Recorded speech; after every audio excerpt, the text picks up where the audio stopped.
A long time ago, in a faraway land, there lived a king and queen with their beautiful daughter, Princess Eleanor. The princess was beautiful, kind, and popular. 1 month before her 16th birthday, the king and queen decided to prepare a grand ball to celebrate Eleanor's birthday. There would be singing and dancing. All friends, family, and neighbors in the kingdom would be invited to the party. The best dressmaker in the kingdom was asked to make the finest dress for Eleanor, and the best shoemaker to craft the finest dancing shoes. But Eleanor was not happy. "Why are you so sad?" Eleanor asked the queen. Eleanor had a secret that she now had to tell. "I can't dance," Eleanor cried out. "Of course you can dance," said the king. "You are beautiful, and beautiful girls can dance." "But I can't," Eleanor shouted and ran into the forest, as far as she could go. Suddenly, she heard a beautiful singing voice in the distance. She walked further into the forest. She hid behind a tree and saw a young farm girl dancing so gracefully and singing so beautifully in the woods. The farm girl suddenly saw Eleanor and stopped both singing and dancing. "What is your name?" asked Eleanor. "Giselle," said the farm girl. "What is your name?" Giselle asked. "I am Princess Eleanor, and I live at the castle." "I wish I lived in a castle," Giselle said. "I wish I could dance like you," said Eleanor.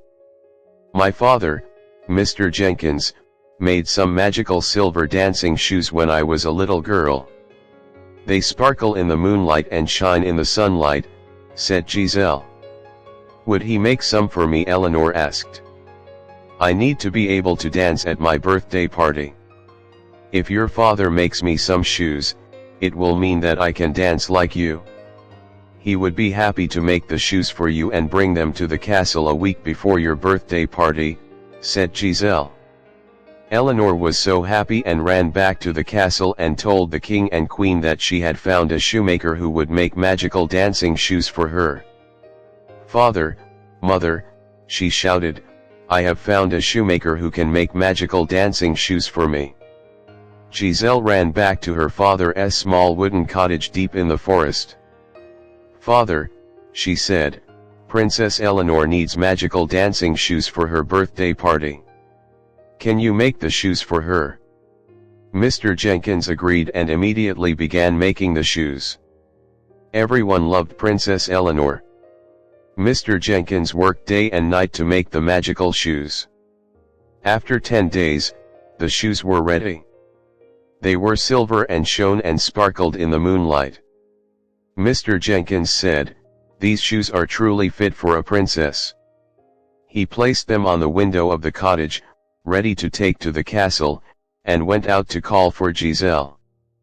But when he came back, the shoes had vanished into thin air. "Giselle," he called. "Did you take the magical shoes?" "No, father," she replied. "They're gone," Mr. Jenkins said. "Don't worry, father," said Giselle, "I'll help you look for them." Mr. Jenkins and Giselle searched the small wooden cottage and the forest for the shining silver shoes, but they were nowhere to be found. "What will I do?" Mr. Jenkins asked. "The party is only 5 days away. I'll never make another pair of shoes in time." Giselle said, "Don't worry, father, I have an idea. Eleanor can have my shoes. I can dance, and if she wears my shoes, she'll be able to dance too." "But your shoes aren't magical. They're just ordinary shoes, and they're not silver. They're just plain brown and not fit for a princess," said Mr. Jenkins. "We'll paint them silver, and I'll show Eleanor how to dance, and then she will dance. She will dance, father, I promise." Mr. Jenkins wasn't convinced, but he didn't have time to make another pair of shoes, so he took Giselle's old brown shoes and painted them silver.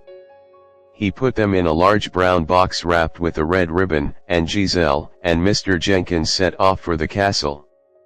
Eleanor was so excited when she saw Giselle and Mr. Jenkins. "My magical shoes have arrived," she said. Mr. Jenkins approached the king and queen. "Look. I have these magical shoes, fit for a princess." He bowed and proudly presented the shoes. The king gave a questioning look at the shoes, which did not seem suitable for a princess. Eleanor looked at the shoes, which were not made of the finest leather or adorned with the rarest jewels, but they were magical shoes. "Try them," said Giselle, "and I will show you how to dance in them." Eleanor carefully put the shoe on her foot, and it fit perfectly. "You can dance now, Eleanor," Giselle said. Eleanor put her right foot forward and then her left and began to dance and glide so gracefully around the room. The king and queen marveled at the sight of their beautiful daughter dancing. "I can dance! I can dance!" Eleanor exclaimed. The king was delighted and gave Mr. Jenkins a large velvet bag filled with gold coins. Mr. Jenkins and Giselle were happy, and they returned home to their cottage in the forest. "It was your magic that helped Eleanor dance," said Mr. Jenkins to Giselle. "There was no magic," said Giselle. "Anyone can dance if they believe they can." They never found the magical dancing shoes, but Eleanor danced happily for the rest of her days.